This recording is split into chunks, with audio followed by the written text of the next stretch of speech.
호세아 선지자가 호세아서 5장에 보면 오라 우리가 여호와께로 돌아가자 그랬어요. 여호와께서 우리를 찢으셨으나 도로 낫게 하실 것이요 우리를 치셨으나 싸매어 주실 것임이라. 여호와께서 이틀 후에 우리를 살리시며 셋째 날에 우리를 일으키시리니 우리가 그의 앞에서 살리라. 그러므로 우리가 여호와를 알자. 힘써 여호와를 알자. 그의 나타나심은 새벽빛같이 어김이 없나니 비와 같이 땅을 적시는 늦은 비와 같이 우리에게 임하시리라 하니라. 여러분, 이스라엘 백성들이 망한 이유가 뭐냐 하면 사실은 하나님을 몰랐다라는 거예요. 하나님을 몰랐어요. 하나님을 섬기는 하나님의 백성임에도 그렇게 수천 년 동안 하나님을 섬겼음에도 하나님을 몰랐어요. 그러니까 가령 예를 든다면 모태신앙인으로 태어났는데 지금까지 하나님을 예배하고 섬겼는데 하나님을 몰라요. 그런 거와 같다고 보면 될 것 같아요. 그래서 호세아 선지자가 여호와를 알자 그랬어요. 이 말의 의미가 뭔가를 우리가 좀 깊이 생각할 수 있는 이 시간이 되었으면 좋겠습니다. 하나님은 아담과 하와에게 선악과를 먹지 말라고 명령하셨죠. 그런데 사실 하나님은 아담과 하와가 선악과를 먹을 것을 이미 알고 계셨어요. 그렇다면 우리는 이런 생각을 할 수 있죠. 왜 하나님은 이미 다 알고 계시면서 선악과를 왜 만드셨을까? 여러분, 결론적으로 말하면 하나님은 강압적이고 맹목적인 헌신과 예배를 원하시는 분이 아니에요. 하나님은 우리가 진정으로 자원하여서 하나님을 신령과 진정으로 예배하는 예배자가 되기를 원해요. 범죄함으로 낙원을 상실한 인생들이 이 땅에서 방황하는 삶을 살게 되어 있다라는 걸 하나님은 잘 알아요. 이 과정 속에서 하나님을 잃어버렸을 때, 하나님을 떠났을 때, 하나님과 멀어졌을 때 정말 하나님의 참된 백성들은요. 자신의 죄를 깨닫기 시작합니다. 그리고 결국 아버지 품으로 돌아오려고 합니다. 그때 돌아오려고 하는데 그 돌아왔을 때 그 아버지를 보는 거예요. 그 아버지가 어떤 아버지인가를 알게 돼요. 그들을 긍휼히 여기시며 그 아버지의 마음으로 그들을 품어주십니다. 그 은혜와 그 은혜의 사랑을 비로소 깨달아요. 비로소 그때 알아요. 떠나기 전에는 몰랐어요. 떠나고 실패하고 낙심하고 좌절하고 무너지고 깨어지고 슬퍼하고 괴로워하고 모든 것을 거친 이후에 돌아왔을 때 아버지가 어떤 태도와 어떤 모습을 보이느냐 긍휼로 받아주는 걸 봐요. 그때 아버지를 아는 거예요. 아버지 마음. 그때 비로소 그 하나님을 우리가 찬양하고 경배하는 그런 인생이 될 것이다. 그게 성경의 스토리예요. 창세기와 계시록의 스토리예요. 오늘 본문의 말씀은 우리가 잘 아는 아버지 품을 떠나서 세상에서 허랑방탕하게 살다 돌아온 탕자 이야기인데 이 탕자 이야기는 성경을 압축해 놓은 이야기다라고 보시면 돼요. 오늘 본문에 둘째 아들이 나오죠. 이 둘째 아들이 뭐라고 이야기하느냐면 자신에게 돌아올 분깃, 즉 재산, 유산을 그 아버지께 미리 달라고 말을 합니다. 그랬더니 아버지가 12절에 보니 그 살림을 아버지 살림이죠. 각각 나누어 주었다 그랬어요. 각각이라고 그랬어요. 그러니까 아들 둘에게 다 나눠준 거예요. 근데 둘째 아들은 자신이 받은 이 유산이죠. 분깃을 가지고 먼 나라로 갔습니다. 먼 나라로 가서 거기에서 어떻게 살았느냐 하니까 허랑방탕하였다 그랬어요. 그러니까 아버지 안에서 이렇게 아주 도덕적으로 규율적으로 살았던 이 삶에서 완전히 다른 삶을 살았다라고 보면 돼요. 허랑방탕했으니까 내 마음대로 살겠다는 거예요. 내 마음대로. 지금까지는 내 마음대로 못 살았어. 그런데 이제 아버지 간섭이나 아버지 눈치나 아버지 어떤 지시나 이런 걸 받을 필요가 없잖아요. 내 마음대로 사는 거예요. 내 마음대로. 근데 아버지는요, 사실 이 둘째 아들이 어떤 삶을 살 것인가를 알았을까요? 몰랐을까요? 다 알았어요. 그런데도 분깃을 준 거예요. 우리가 한번 잘 생각해 보세요. 여러분이라면 어떻게 할 것인가? 여러분이 자녀에게 유산을 줍니다. 근데 이 유산을 자녀들이 어떻게 살 것인가를 알아요. 근데 허랑방탕하게 살 걸 안 거예요. 뭐 규모 있게 절제하면서 또 알뜰하게 살아가는 그런 것이 아니라 정말로 나락으로 떨어지는 인생을 살 거라는 것을 미리 안다면, 이미 안다면 그 재산을 어떻게 할 것 같아요? 줄까요, 안 줄까요? 여러분 같으면 어떻게 하시겠냐는 거예요. 근데 아버지는 줘요. 이 본문에 나온 아버지는 줘요. 우리가 그것을 어떻게 알 수 있느냐 하면 이 아버지가요. 둘째 아들을 나간 이후부터 계속 기다려요. 돌아올 것을 안다는 거예요. 어떤 모습으로 올 것도 알아요. 승승장구하고 대단한 모습으로 오지 않는다는 걸 이미 잘 알아요. 왜? 받아주는 걸 보면 알 수 있어요. 되게 일반적인 부모는요. 자신의 재산을 이렇게 탕진할 거라면 보통 사람들은 물려주지 않습니다.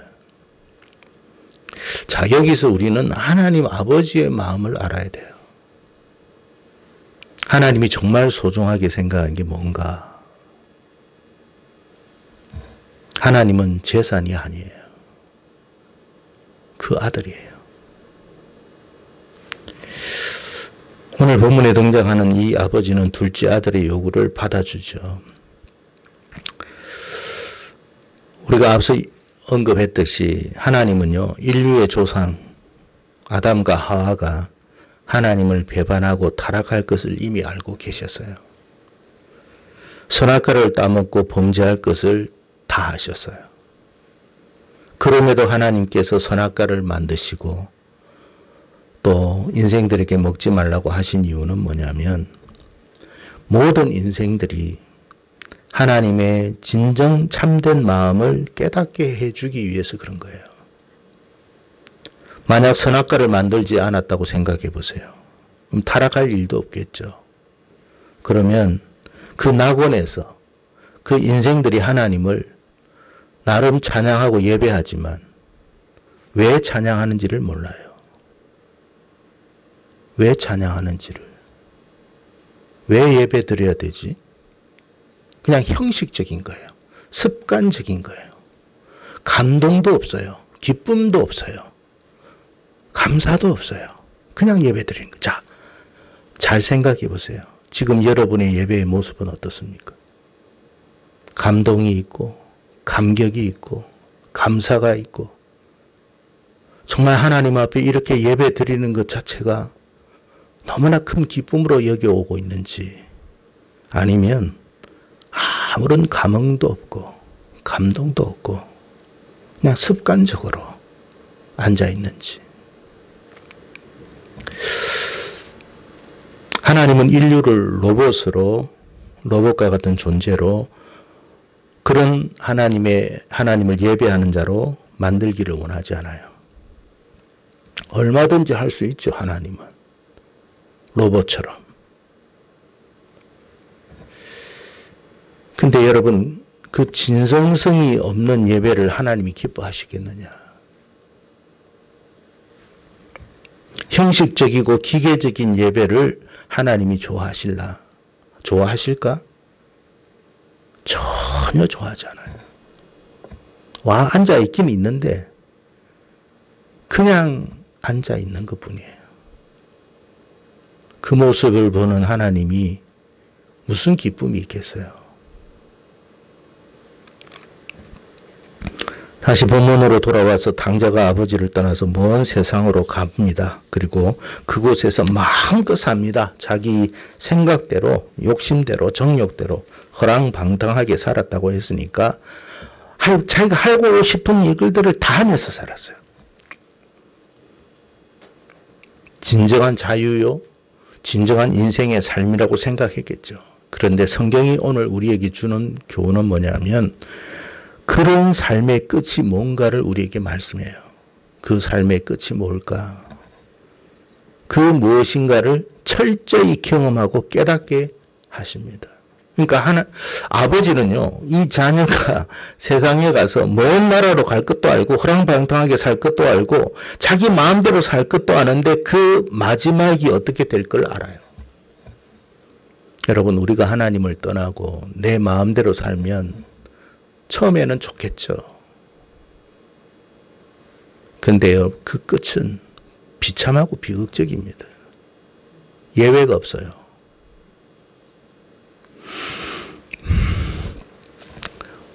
세상에 우리가 나가보면요, 한 가지 알 수 있는 게 뭐냐면 내가 돈이 있을 때와 없을 때 세상이 같이 대우를 해주느냐? 대우 안 해줍니다. 그걸 뼈저리게 경험해요. 모든 것을 잃어버렸을 때, 아무것도 없을 때, 우리에게 기대할 것이 아무것도 없을 때 세상이 우리를 어떻게 보느냐? 짐승보다 못한 것으로 우리를 대접해요. 쓸모없는 인생으로 보는 거예요. 그때 비로소 알아요. 깨닫게 되죠. 내가 아버지와 함께 생활했던 그때가 얼마나 복되고 행복했던 때였는가. 그걸 추억하게 된다는 거예요. 오늘날 교회에서 신앙생활하는 많은 대다수의 사람들이 하나님과 함께하는 신앙생활 자체에 대해서 정말 깊은 감사와 기쁨으로 이 생활을 하는 사람이 안타깝지만 그렇게 많지가 않아요. 예배는 드려요. 근데 마음에 우러나오는 예배는 아니에요. 오히려 이런 생활 자체를 굉장히 진부하게 생각하고 따분하게 생각하고 성가시게 생각합니다. 지금 세상에는 너무나 재미나고 신나는 일들이 많은데 왜 나는 이 곳에서 갇혀가지고 자유롭지 못하고 계속 이렇게 아버지께 예배를 드려야 되냐, 하나님께 예배 드려야 되냐, 이런 생활을 계속 해야 되냐. 그래서 한 번도 이것이 좋다고 생각해 본 적이 없어요. 청소년들은 지금 생각하겠죠. 자기 친구들은 공놀이도 하고 물놀이도 하고 PC방에 가 게임도 즐기고 신나는 일들이 참 많은데 나는 여기 좁은 공간 안에 갇혀가지고 예배를 드리는 것이 너무나 싫은 거예요. 너무나. 여러분, 청소년들만 그럴까요? 청년들과 장년들은 어떻습니까? 놀이의 형태는 달라질지 몰라도 똑같아요. 애인하고 친구하고 좀 즐기면서 살면 좋은데 아니 나는 애인 만날 시간도 없고 친구 만날 시간도 없고 아니 그들과 함께 지금 물놀이도 가고 예쁜 카페도 가고 영화관에서 좀 재미나는 것도 보고 그게 인생 즐기는 맛인데 지금 내 인생이 뭐냐? 부모님의 강요에 어쩔 수 없이 여기 앉아 있긴 한데 너무나 답답하구나. 그러니까 하나님과 함께하는 이 신앙생활이 뭐 자유라는 건 찾아볼 수가 없어. 어떻게 하면 빨리 떠날 것인가. 그 생각만 하는 거예요. 갑갑하고 질식할 것 같은 그런 생각이 든다는 거예요. 그래서 멀리 떠나고 싶어. 가급적이면 멀리 떠나고 싶은 거예요. 그러나 여러분, 한 가지 우리가 분명한 사실을 깨달아야 할 것은 뭐냐면 우리가 생각하는 그 세상이 천국이 아니라는 거예요. 결코 만만한 곳이 아니에요. 세상은요, 없는 자, 실패한 자, 소위 말하는 루저라고 하는 그런 인생들을 환영하는 곳이 아니에요.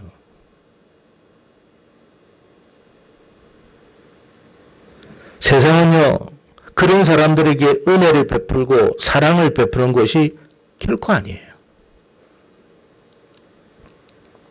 오히려 세상은 이런 사람들에게 너무나 무자비하고 냉혹할 뿐입니다. 조금 더 긍휼함을 찾아볼 수가 없어요. 그 사실을 세상에 떠나보면 철저히 깨닫게 됩니다.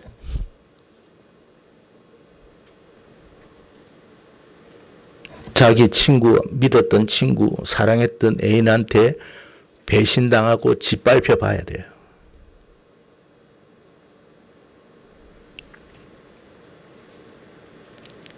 그걸 경험해 본 후에 하나님 아버지가 얼마나 좋으신 분인가를 비로소 알아요. 그 경험 못 해본 사람은 몰라요. 큰아들 보세요. 앉아있긴 앉아있는데 감사가 없다니까요. 집 안에 있는 탕자예요.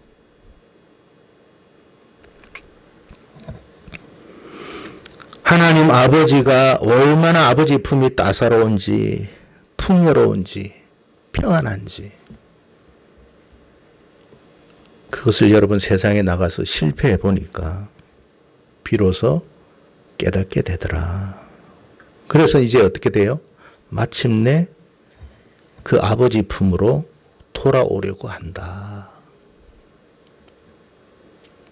여러분, 돌아온다라는 것, 우리가 이걸 회개라고도 이야기하는데, 이 돌아온다라는 것은요, 몸만 온다라는 걸 말하는 게 아니에요.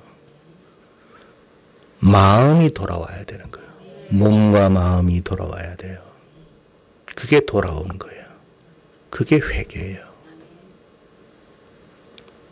여러분, 이 탕자가 다시 세상으로 가라고 또 민다고 해서 가겠어요? 안 가요, 이제는.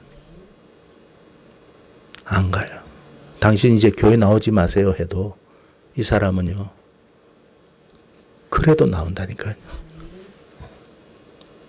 우리 같으면 어떡하겠어요? 기분 나쁘다고 안 하겠습니까? 여기밖에 교회가 없나라고 안 하겠어요?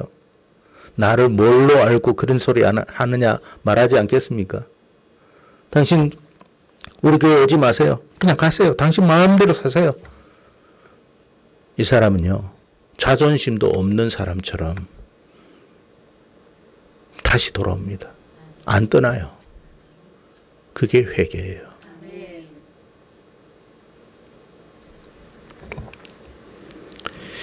오늘 탕자가 돌아왔을 때 그 아버지의 모습이 어땠느냐를 말씀하고 있는데, 벗은 발로, 신발도 신지 않고 그냥 뛰쳐나옵니다. 아들을 품기 위해서. 그에게 입맞추고 기뻐하고 온 동네 잔치를 베풉니다.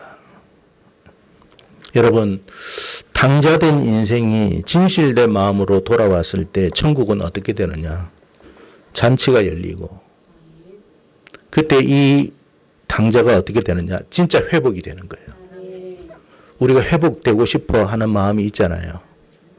뭐 모든 게 건강이든 물질이든 언제 회복이 되는 줄 아세요? 몸과 마음이 다 돌아왔을 때 회복이 돼요.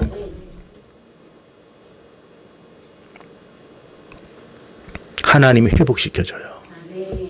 모든 걸. 그게 아버지의 마음이다. 여러분 회복을 원하십니까? 하나님 저 경제적인 회복 원해요. 하나님 건강 회복 원해요. 하나님 제 인간관계 회복을 원해요. 진짜 회복 원하고 싶습니까? 다 돌아와야 돼요. 그거 돌아오기 전에는 회복 없어요.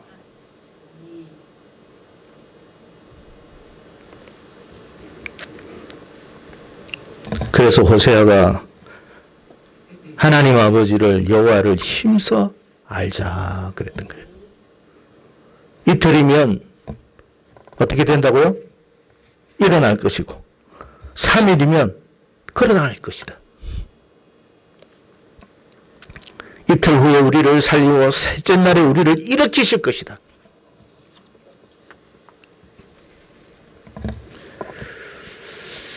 자, 아버지 품을 떠났던 그 당자가 돌아왔을 때 그의 모습이 어떻게 달라지고 있는지를 21절에서 말씀합니다. 읽어봅시다. 시작.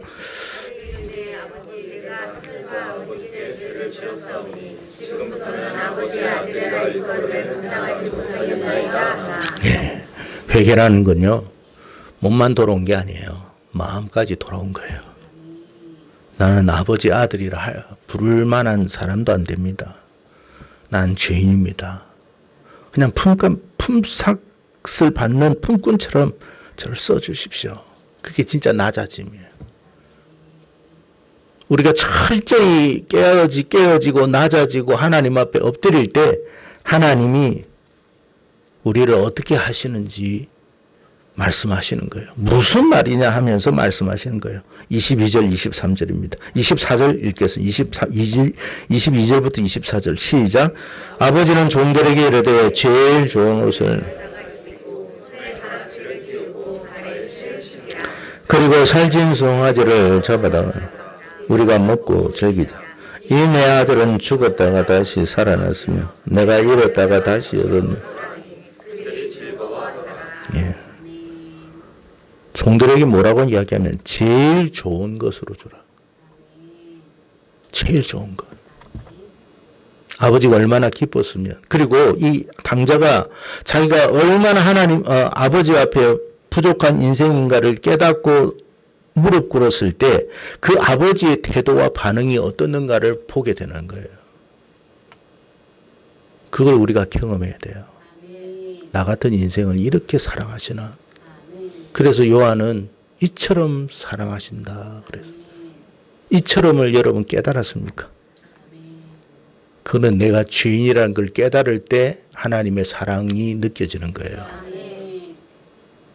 내가 죄인이 아닌데 무슨 사랑을 느껴요? 내가 옳은데 뭔 사랑을 느껴?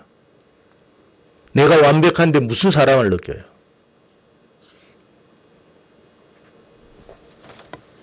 나는 쓸모없는 인생입니다. 긍휼히 여겨주십시오. 근데 그 쓸모없다고 생각하고 최소한 이 정도만이라도 해주시면 너무 감지덕지입니다라고 하는데 제일 좋은 것을 해줘라. 그 하나님의 사랑을 비로소 하는 거예요. 왜 하나님의 선악과를 만들었을까요? 하나님이 정말로 찾으시는 예배자가 어떤 사람인가를 하나님이 말해 주기 위해서 그런 거예요. 실패하고 세상에서 나락으로 떨어져 보고 비참해지고 비극적이고 너무나 슬픈 인생이 되어가지고 더 이상 이제는 더 이상 떨어질 것도 없는 그런 인생이 되었을 때 하나님 앞에 돌아왔을 때 그 하나님의 아버지의 마음을 아는 사람이 천국 가는 거예요. 그 사람이 계시록에 보니까 하나님을 예배하더라. 그 찬양 듣고 싶은 거예요. 저와 여러분이 그런 사람이 되기를 축복합니다. 세상에 가보고 결정하겠습니다라고 생각한다면 얼마든지 가십시오. 진짜입니다. 가보십시오. 철저히 그리고 경험해 보십시오. 세상이 어떻는지를. 아마 짐승보다 못하게 여러분을 대하실 겁니다. 대할 거예요. 세상이 그런 거예요. 돈 한번 없어 보십시오. 돈 없이 한번 식당에 한번 들어가 보십시오. 저 돈이 없는데 좀 맛있는 것 좀 저에게 줄 수 있습니까? 소금 뿌릴 겁니다. 소금. 재수 없다고. 근데 여러분 교회 와서 제가 배가 고픈데 밥 한 그릇 줄 수 있습니까? 라고 한다면 소금 뿌리는 교회는 없을 거예요. 이상한 교회가 아니라면. 그게 아버지예요.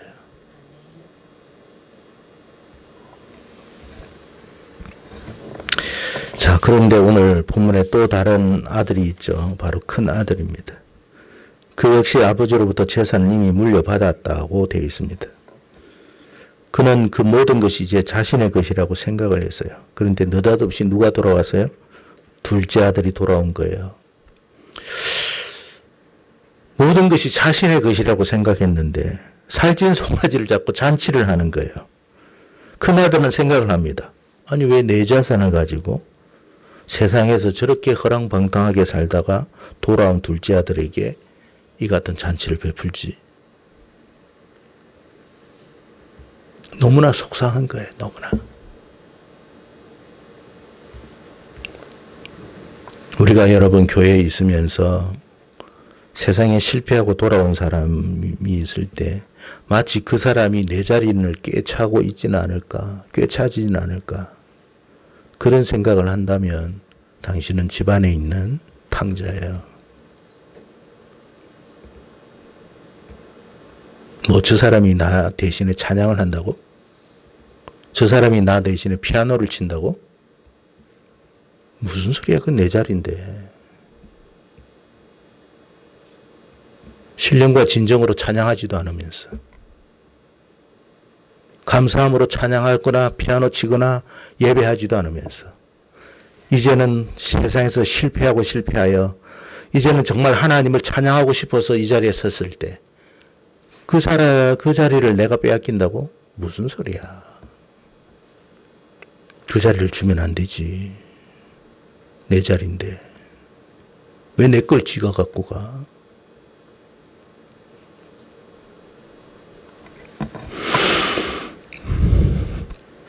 집에 있는 큰아들은요. 비록 몸은 아버지와 함께 있지만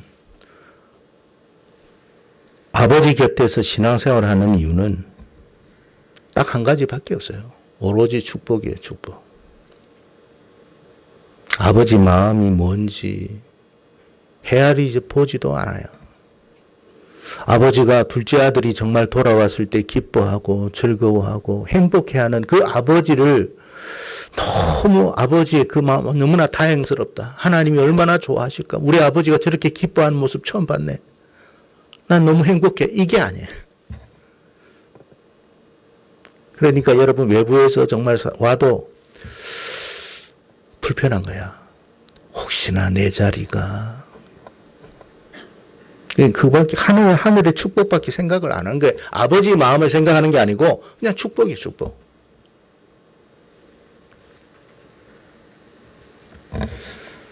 이것도 여러분 진정한 신앙생활 아니에요. 성도 여러분, 신앙생활은 하나님의 아버지의 마음을 알아야 돼요. 그럴 때 비로소 우리가 진정한 예배자가 되는 거예요. 저 인생이 돌아왔구나. 하나님이 얼마나 좋아하실까. 그냥 아버지가 기뻐하는 그것이 기쁜 거예요. 아버지가 기뻐하는 그 기쁨이 나의 기쁨이 돼야 돼요. 아버지가 송아지를 잡는 것도 기뻐. 내 재산이 어떻게 손해본다는 그런 생각 전혀 안 해. 누군가가 이 자리에 와가지고 여러분 나보다 더 나은 목사님이 오셔서 말씀을 전하는 것이 기쁨이 돼야 돼요. 그리고 많은 성도들이 살아나고 교회가 부흥한다면 아버지 그것이 진정 저에게도 기쁨입니다. 근데 우리는 그런 기쁨이 없어요. 내 자리가 더 중요한 거지. 내 자리가. 그래서 계산을 많이 해, 계산을. 하나님은 우리의 마음을 알잖아요. 그게 진짜 신령한 예배가 아니라는 거를. 너의 무대지 그게 나의 무대냐? 루시퍼의 타락에 대한 이야기를 할까요? 내려오는 전설에 대한 이야기입니다. 루시퍼가 여러분 하나님을 찬양하도록 만든 찬양 성가대 지휘자와 같은 사람이에요. 그 루시퍼의 찬양은요, 여러분 말로 표현할 수 없는 찬양이었어요. 그런데 어느 날 루시퍼의 마음에 왜 이 찬양이 하나님께로만 가야 되지? 나도 하나님과 비슷한데. 그 마음을 눈치챈 존재가 미가엘이라는 이야기가 있어요. 찬양을 들었는데 다르다. 자기를 드러내고 있네. 여러분, 찬양을 해도 가사 속에 하나님에 대한 가사가 있어도 그 모습 속에 하나님은 없고 자기가 있는 것이 많아요. 그거를 하나님은 아세요. 그건 진정한 찬양이 아니에요. 루시퍼가 왜 사탄이 됐는 줄 아세요? 그 마음 때문에 그래 된 거예요.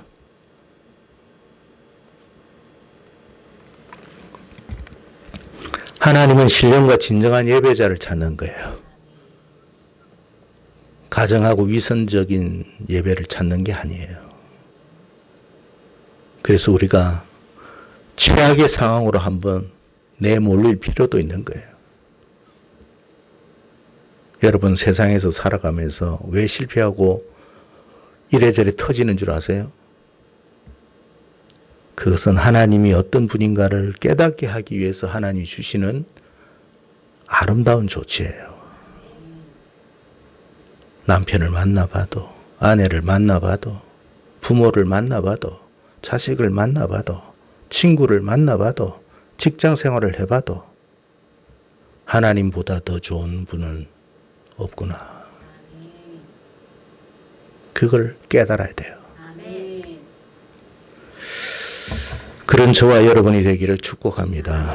그래서 여러분 오늘 제목이 하나님 아버지의 마음을 아는 성도가 됩시다라는 건데, 부디 저와 여러분이 하나님의 마음을 알아서 예배 생활을 해도 너무 감사함으로 예배하는 저와 여러분 되기를 주의 이름으로 축복합니다.